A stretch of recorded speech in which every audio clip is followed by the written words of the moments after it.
গণ অধিকার পরিষদের একটি প্রতিনিধি দল আমরা দেশের চলমান পরিস্থিতি নিয়ে আলোচনা করেছি এবং স্বাভাবিকভাবেই এখন সকলের কনসার্ন যে রাষ্ট্র সংস্কারের বিষয়টি এবং জুলাই সনদ ঘোষণার বিষয়টি। তো ইতিমধ্যে আপনারা শুনেছেন ঐক্যমত্য কমিশন থেকে শুরু করে বিভিন্ন বক্তব্যে জাতীয় নির্বাচনের আগে বর্তমান প্রেক্ষাপটে স্থানীয় নির্বাচন এবং জাতীয় নির্বাচনে পিআর পদ্ধতি নিয়ে জামায়াত ইসলামী সহ গণ অধিকার বেশ কয়েকটি দল এই বিষয়ে অনেক দিন ধরেই কথা বলে আসছে। তো এই বিষয়টি নিয়ে আমরা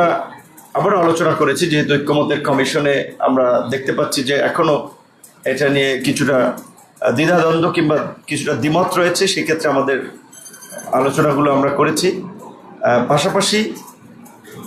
ফ্যাসিবাদের পতনের পরে মানুষের যে একটা ইতিবাচক পরিবর্তনের স্বপ্ন, বাংলাদেশে বর্তমান প্রেক্ষাপটে যে বিষয়টি নিয়ে সাধারণ মানুষ খুব অতিষ্ঠ এবং অনেকে ক্ষুব্ধ হচ্ছে যে বিভিন্ন জায়গায় দলবাজি, দখলবাজি, চাঁদাবাজি, দুর্নীতি এগুলো বন্ধে এবং এগুলোর প্রতিকারে আমরা পরস্পর কীভাবে কাজ করতে পারি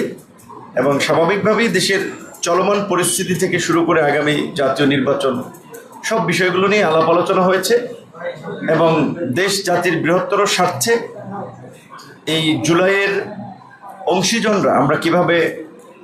পরস্পর কাজ করতে পারি সেই বিষয়গুলো নিয়েও আলাপ আলোচনা হয়েছে।